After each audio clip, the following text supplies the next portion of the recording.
नमस्कार दोस्तों, आप सभी के स्टडी फॉर यूपीएससी पीसी से में स्वागत है। आज तारीख है 11 फरवरी 2025 ईस्वी और आज का न्यूज़पेपर आर्टिकल डिस्कशन का ये वीडियो होगा। उससे पहले एक चीज़ बातचीत कर लेते हैं थोड़ा सा। बहुत सारे मैसेज आ रहे हैं।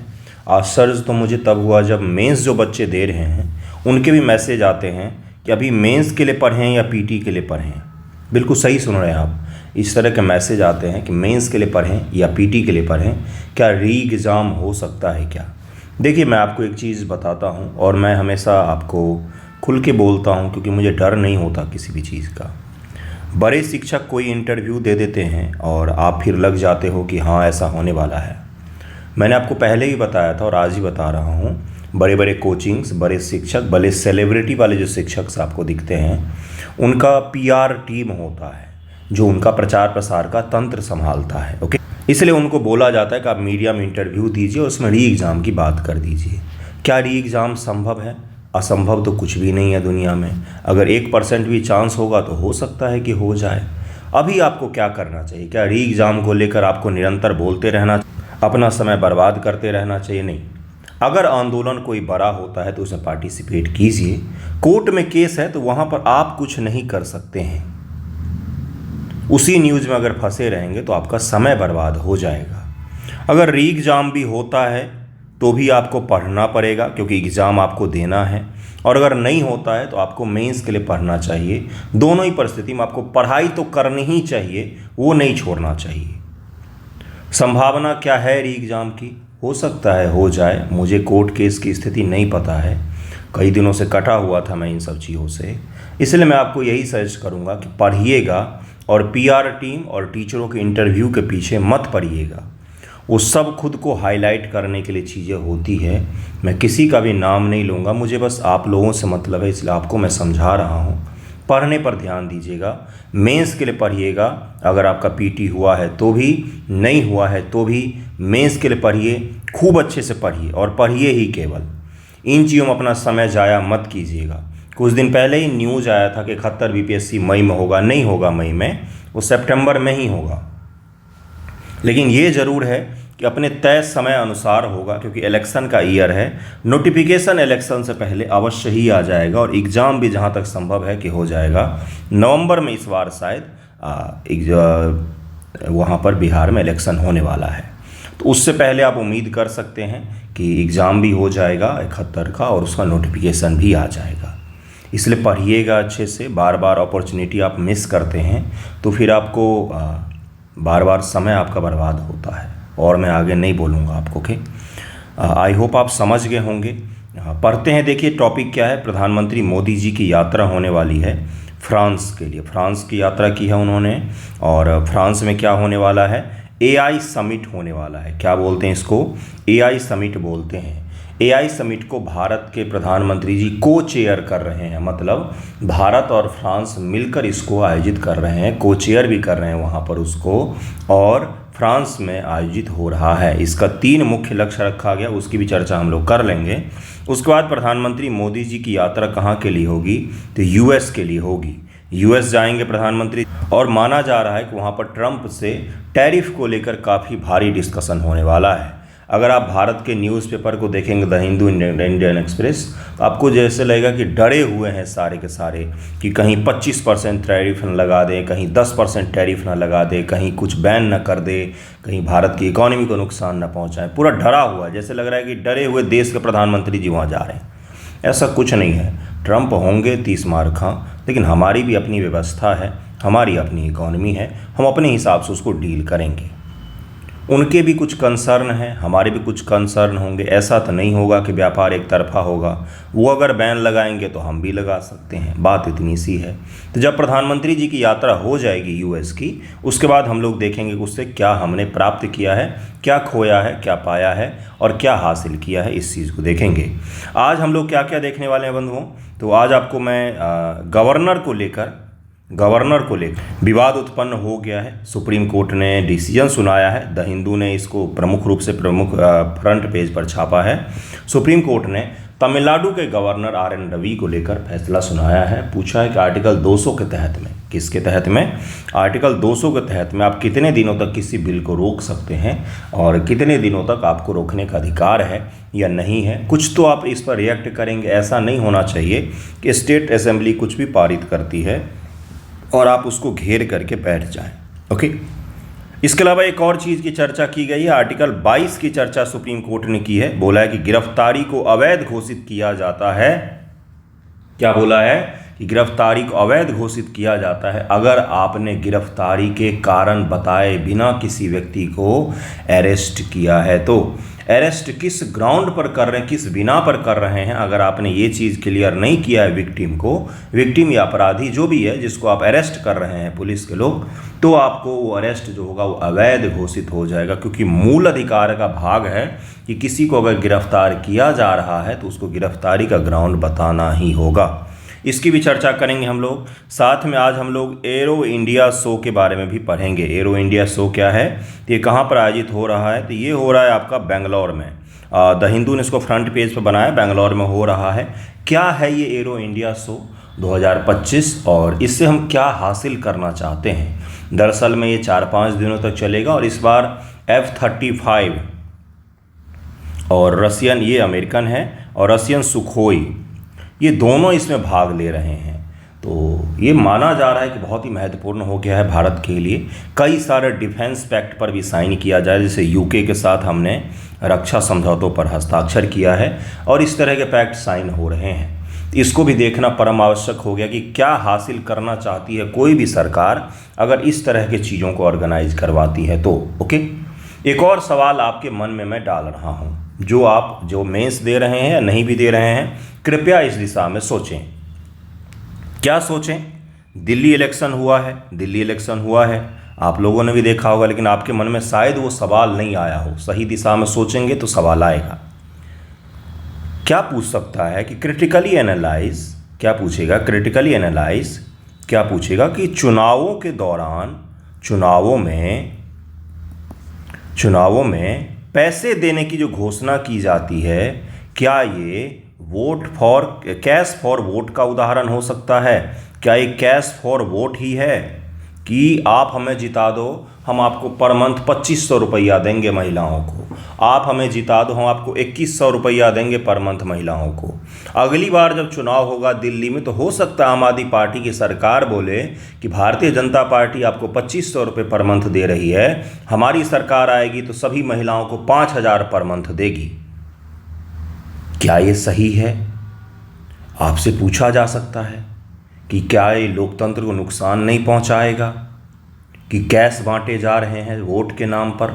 एक तरीके से इनडायरेक्टली वही हुआ कि भाई अगर हमारी सरकार आई तो हम बिना देखे हुए कि कौन महिला क्या है क्या नहीं, बसंत विहार में रहने वाली महिला को भी और नागलोई में रहने वाली महिला को भी, दोनों को हम समान स्तर पर समान रुपए बांटेंगे। आप मुझे बताइए, बसंत विहार जहाँ पर पता ही है आपको कि कितना महंगा इलाका है, प्राइम लोकेशन है दिल्ली का, और नागलोई जो है वो लोअर क्लास के लोग वहाँ पर रहते हैं, कम इनकम के लोग वहाँ पर रहते हैं। तो ये जो दोनों जगह है, यहाँ के दोनों महिलाओं को समान रूप से पैसे बांटना, ये सिर्फ दिल्ली का नहीं है। समझिएगा, मैं आपके दिमाग में क्वेश्चंस डाल रहा हूँ, कोशिश कीजिएगा कि इस दिशा में सोचें। बिहार इलेक्शन होने वाला है इस वर्ष, बिहार इलेक्शन के लिए भी इसी तरीके का ऐलान होगा, मैं आज ही बता देता हूँ आपको। महाराष्ट्र इलेक्शन हुआ, वहाँ भी इसी तरीके का ऐलान किया गया। MP इलेक्शन हुआ, वहाँ भी इसी तरीके का ऐलान किया गया। पंजाब इलेक्शन हुआ, वहाँ भी इसी तरीके का हुआ। कर्नाटक हुआ, वहाँ भी इसी तरीके का हुआ।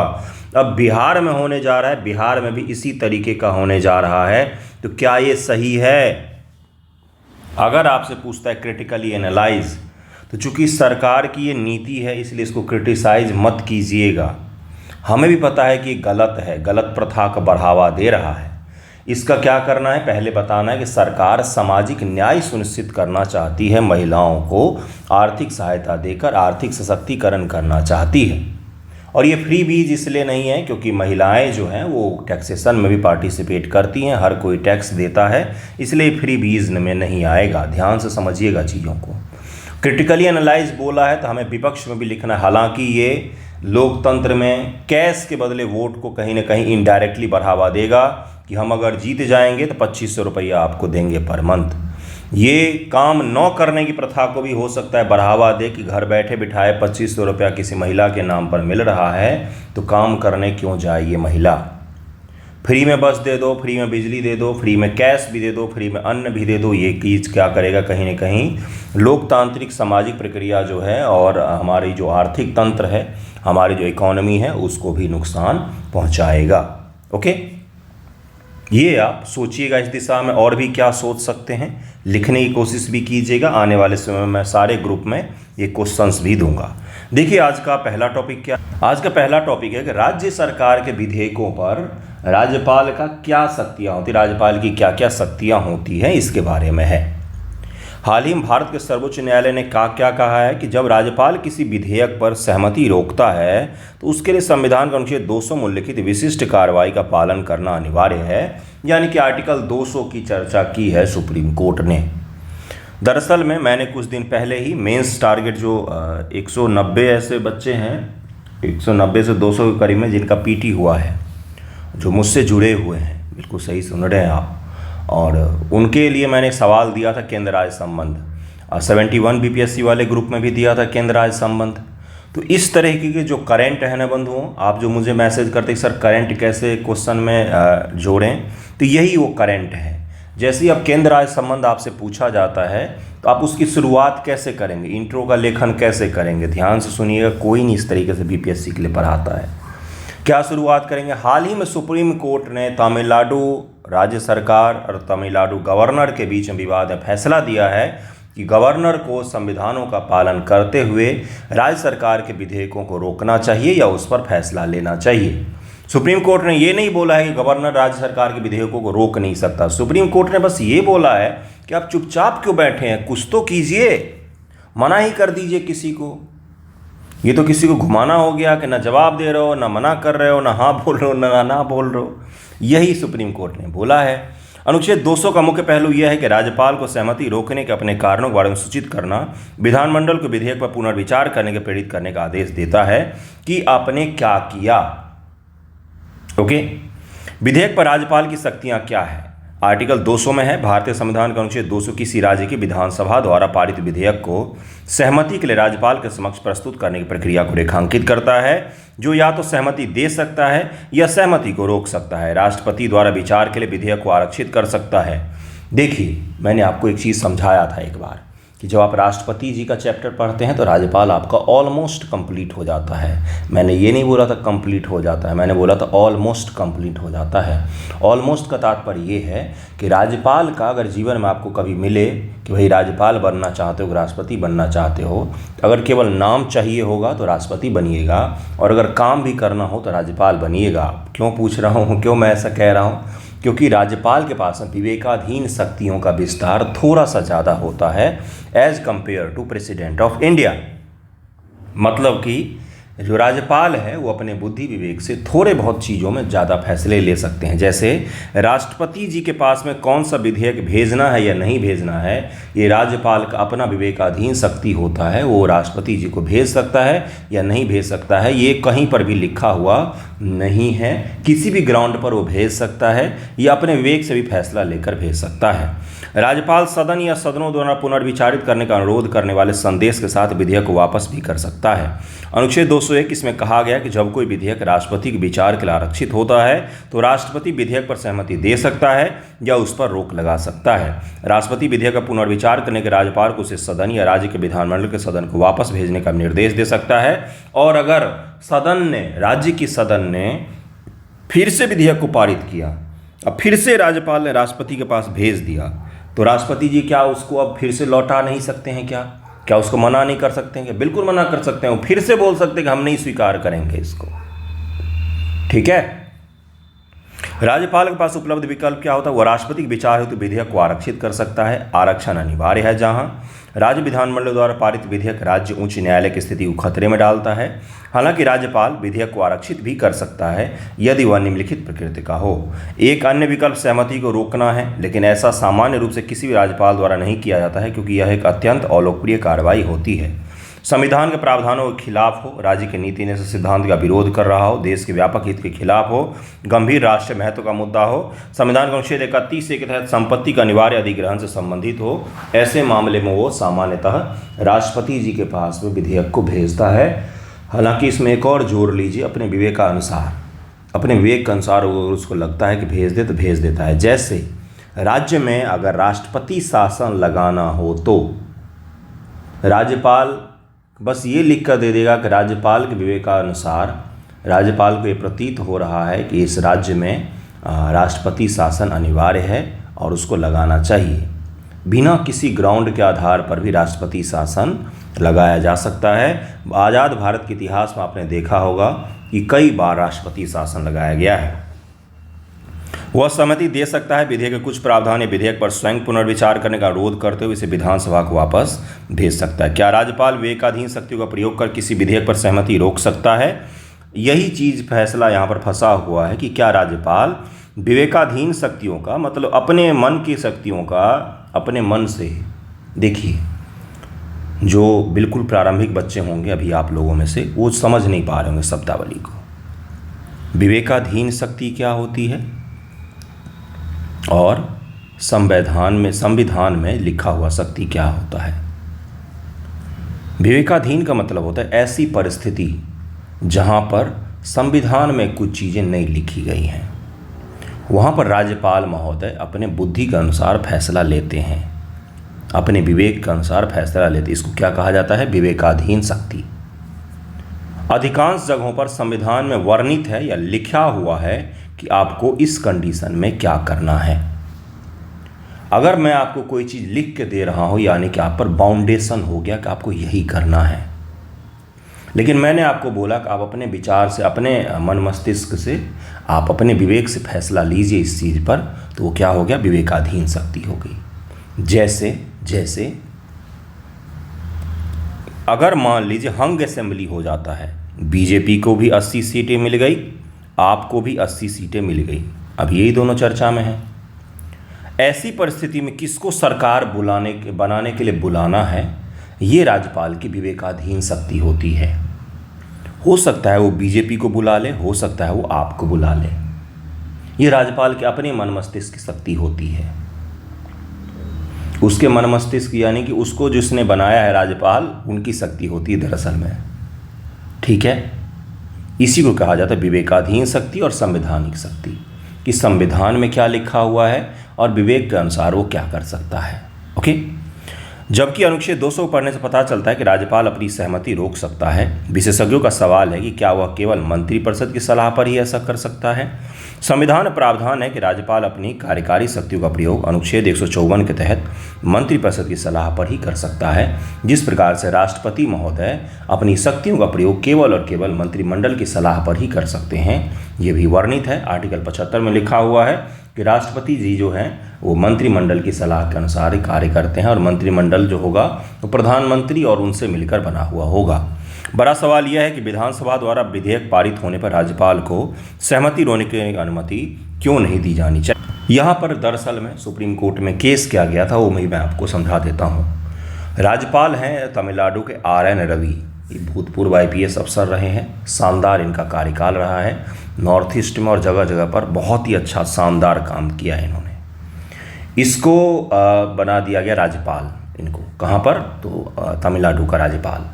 दरअसल मोदी जी और अमित शाह जो है ना, उनको मन नहीं लगता रहता है, तो जिन दोनों लोगों की नहीं बनती ना, उनको वो राज्यपाल बनाकर वहाँ पर भेज देते हैं। जैसे आरिफ मोहम्मद खान को उन्होंने, जो लेफ्टिस्ट को बिल्कुल पसंद नहीं करते, उनको केरल का, जहाँ पर लेफ्ट की सरकार है, राज्यपाल बनाकर भेज दिया था पहले।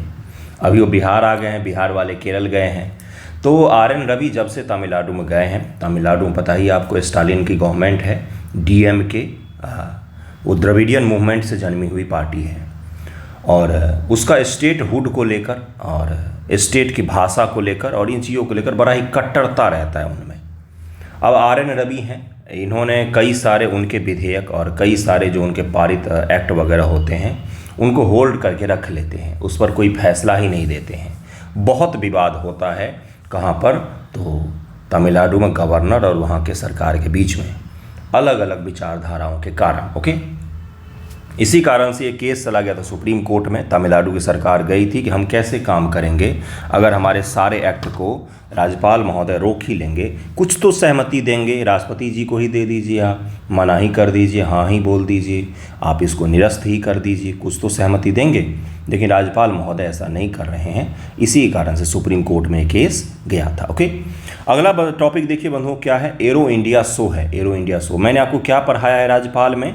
मैंने आर्टिकल 200 और उसके तहत प्राप्त शक्तियाँ, 201 के तहत प्राप्त शक्तियाँ जो हैं वो मैंने आपको समझाया है, पढ़ाया है, ताकि अगर इससे सवाल पूछा जाए तो आप कर सकें। हालांकि सवाल क्या पूछा जाता है कि राज्यपाल के संवैधानिक शक्तियों की चर्चा कीजिए, राज्यपाल की संवैधानिक शक्तियों की चर्चा कीजिए, जिसमें उनको कई सारी शक्तियाँ प्राप्त होती हैं, उसको आपको लिखना होता है। Okay, arrow India show 2025, arrow India show 2025 क्यों पढ़ा रहा हूँ मैं आपको? क्योंकि पिछली बार 68 बीपीएससी में स्काउट जम्बोरिन जो राजस्थान में आयोजित हुआ था, स्काउट जम्बोरिन इसको कहा जाता है, जहाँ पर राष्ट्रपति महोदया ने भाग लिया था, तो उसके बारे में आपसे सवाल पूछ लिया गया था। एरो इंडिया 2025 जो है बहुत ही ग्रैंड, बहुत बड़े स्तर पर इसको आयोजित किया जा रहा है, इसलिए ध्यानपूर्वक देखिएगा क्या है ये। 10 से 14 फरवरी 2025, अगर 70वीं बीपीएससी का ट्रेंड देखें पीटी का तो पीटी में यही पूछेगा आपसे, 10 से 14 फरवरी 2025 तक आयोजित किया गया है। 10 से 14 फरवरी 2025 तक आयोजित किया गया है। कहाँ पर हुआ है ये? तो बेंगलुरु में हुआ है। कहाँ पर? बेंगलुरु में हुआ है, बेंगलोर दक्षिण में हुआ है, बेंगलुरु में हुआ है। यह एशिया का सबसे बड़ा द्विवार्षिक, यानी कि दूसरा पीटी फैक्ट मिल गया आपको, एशिया का सबसे बड़ा द्विवार्षिक 2 वर्षों पर आयोजित होने वाला एरो इंडिया शो है, यानी कि विमानन प्रदर्शनी है। अलग अलग फाइटर जेट्स का यहाँ पर प्रदर्शन किया जाता है। क्यों किया जाता है? क्यों किया जाता है? आपने हाट देखा है गांव का? अब आप समझ जाएंगे कि क्या है ये। वहाँ पर जब जाते हैं तो सब लोग अपना अपना सब्जी और सामान बिखेर के बैठे होते हैं। फिर आप क्या करते हो? बीच में खड़े होकर देखते हो जिसका सब्जी सबसे ताज़ा दिख रहा है, सबसे अच्छा दिख रहा है, उससे जाकर खरीद लेते हैं।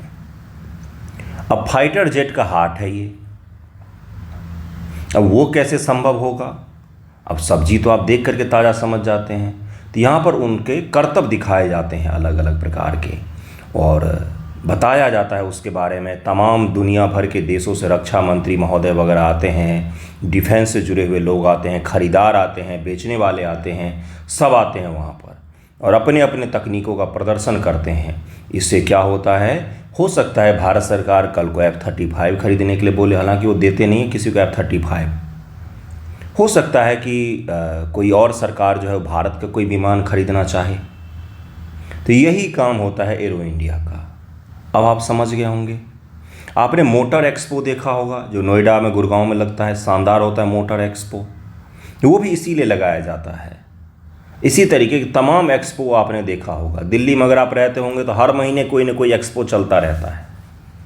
ठीक है, इस वर्ष इसका 15वां संस्करण आयोजित किया जाएगा। यह 10 से 14 फरवरी तक वायुसेना स्टेशन येलहंका में आयोजित हो रहा है। 14वां संस्करण भी 2023 में इसी स्थान पर आयोजित किया गया था। 14वां संस्करण जो था इसका वो भी यहीं पर हुआ था। 15वां संस्करण भी यहीं पर हो रहा है। क्या है ये? तो बस कुछ नहीं, विमानन की प्रदर्शनी होती है, शानदार करतब दिखाते हैं वो, और उसमें सभी कंपनियां, दुनिया भर की बड़ी बड़ी कंपनियां भाग लेती हैं। आयोजक रक्षा प्रदर्शनी संगठन, रक्षा उत्पाद विभाग और केंद्रीय रक्षा मंत्रालय जो है ये इस बार की आयोजक है, यही आयोजन कर रहे हैं। 2025 में एरो इंडिया का विषय क्या है? तो 15 में एरो इंडिया का विषय है the runway to a billion opportunities. Theme क्या है इस बार का? थीम है a runway to a billion opportunities, a runway to a billion opportunities. ये याद रखिएगा, हो सकता है प्रीलिम एग्जाम में पूछा जा सके। एरो इंडिया के 14वें संस्करण का विषय भी 15वें संस्करण के समान ही था, यानी कि 14वां संस्करण जो था उसी के समान ही ये 15वां संस्करण भी है। कार्यक्रम क्या होगा? पूर्वावलोकन कार्यक्रम, उद्घाटन होगा, रक्षा मंत्रियों का सम्मेलन होगा। मैंने अभी आपको बताया कि रक्षा मंत्री लोग भाग लेंगे, तो दुनिया भर के कई सारे डिफेंस मिनिस्टर जो हैं, राजनाथ सिंह जी भी रहेंगे और अलग अलग दुनिया के क्षेत्रों से आके लोग भाग लेंगे। सीईओ के गोलमेज होंगे, मतलब दुनिया के विमानन क्षेत्र से जुड़े हुए जो सीईओ हैं उनका गोलमेज होगा। मंथन स्टार्टअप कार्यक्रम होगा, एयर शो होगा, एक प्रदर्शनी, एरोस्पेस कंपनियों का एक व्यापार मेला भी होगा। व्यापार मेला का मतलब क्या होता है? जिस प्रकार से पशु मेला होता है, कपड़ा मेला होता है, बुक मेला होता है, बुक फेयर अभी चल रहा है ना प्रगति मैदान में, उसी प्रकार का ये भी होता है। रक्षा मंत्रियों का सम्मेलन, इसमें रक्षा मंत्रियों का सम्मेलन आयोजित किया जाएगा। भारत के रक्षा मंत्री तो आमंत्रित देश के रक्षा मंत्री भाग लेंगे। इस सम्मेलन का विषय है ब्रिज, अंतर्राष्ट्रीय रक्षा वैश्विक जुड़ाव के माध्यम से लचीलापन बनाना। ये इसका रक्षा मंत्रियों का सम्मेलन जो है उसका थीम ये रखा गया है। एरो इंडिया का उद्देश्य क्या है? दुनिया भर में नागरिक और सैन्य विमानन क्षेत्रों को अपने उत्पादों को प्रदर्शित करने और नई साझेदार बनाने के लिए मंच प्रदान करना, ताकि आप जुड़ें, एक दूसरे से कनेक्ट हो, नेटवर्क बने आपका, बेचें, खरीदें, आपस में बातचीत करें, यही इसका होगा। ओके। भारत को विमानन बाजार के मानचित्र पर एक महत्वपूर्ण सहयोगी के रूप में स्थापित करना।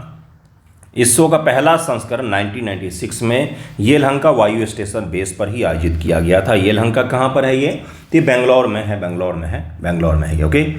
नेक्स्ट टॉपिक पर चलते हैं, जिसमें आर्टिकल 22 की बात की है। मैं आर्टिकल 22 की बात क्यों की है मैंने? क्योंकि मैंने आपको पहले ही समझाया कि सुप्रीम कोर्ट ने फैसला दिया है, अभी 2 दिन पहले ही दिया है, जिसमें ये बोला है सुप्रीम कोर्ट ने कि अगर आपने किसी भी व्यक्ति को गिरफ्तारी करते समय उसे क्यों गिरफ्तार किया जा रहा है, ये अगर आपने क्लियर नहीं किया तो ये गिरफ्तारी अवैध मानी जाएगी। उस गिरफ्तारी को हम कभी भी आगे नहीं बढ़ने देंगे और उसको अवैध घोषित कर देंगे। ये सुप्रीम कोर्ट ऑफ इंडिया ने बोला है। क्यों बोला है ऐसा? क्योंकि बिना अगर गिरफ्तारी का ग्राउंड बनाए हुए किसी को गिरफ्तार किया जाता है तो ये उसके फंडामेंटल राइट, मूल अधिकार का हनन होता है। मूल अधिकार बीपीएससी मेंस देने जो भी जाएंगे या नहीं भी देने जाएंगे, जो बीपीएससी मेंस के लिए पढ़ रहे हैं, very very very important topic है। कृपया करके उसको अच्छे से पढ़ें, खूब अच्छे से तैयार करें। भारतीय संविधान का अनुच्छेद 22 किसी भी गिरफ्तार व्यक्ति को यथाशीघ्र ऐसी गिरफ्तारी के आधारों की सूचना दिए बिना हिरासत में नहीं रखा जाएगा। ये हमारे संविधान के फंडामेंटल राइट में बताया गया है, आर्टिकल लिख के बताया गया है कि भाई साहब ऐसा ऐसा नहीं करना है। ना ही उसे अपनी पसंद के किसी विधि व्यवसायी से परामर्श करने या उसे अपना बचाव करने के अधिकार से वंचित किया जाए। विधि व्यवसायी यानी कि वकील साहब। अगर आपको गिरफ्तार किया है पुलिस ने तो पुलिस को पहले तो ये बताना पड़ेगा कि क्यों गिरफ्तार किया है, और दूसरा आपको ये कि कोई वकील अगर आप अपने पसंद से लेना चाहते हैं, किसी वकील से कंसल्ट करना चाहते हैं, संपर्क करना चाहते हैं, परामर्श लेना चाहते हैं, तो पुलिस आपको नहीं रोक सकती। ये आपका मूल अधिकार है।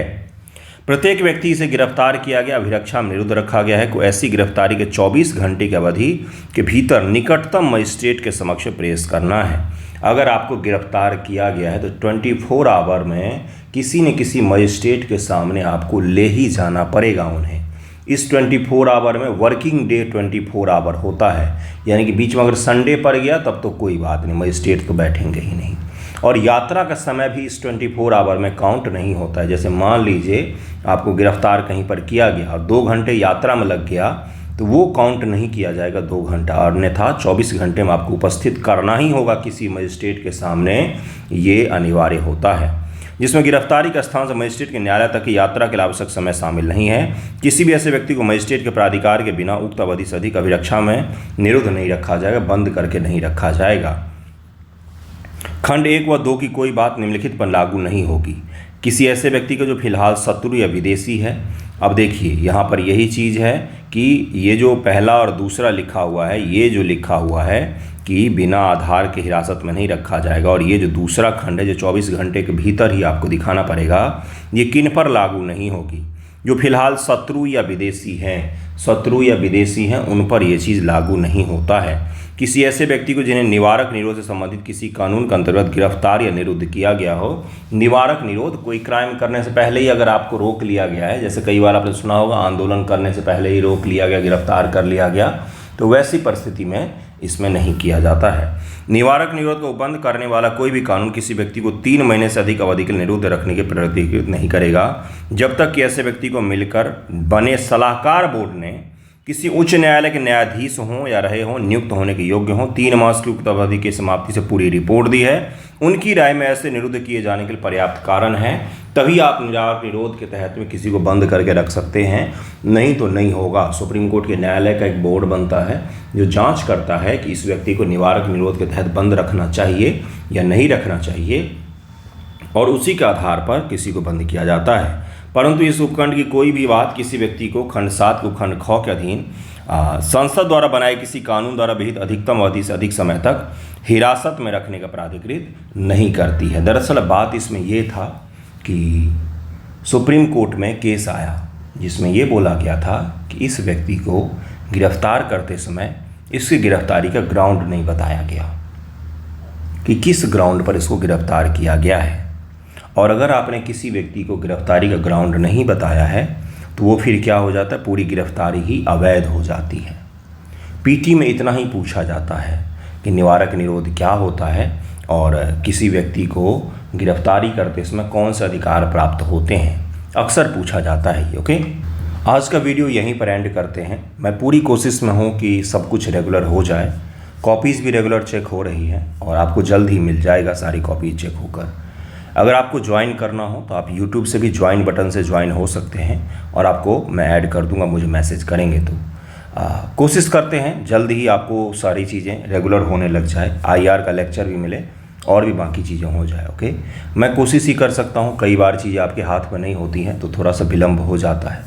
Okay, thank you so much आप सभी का वीडियो देखने के लिए।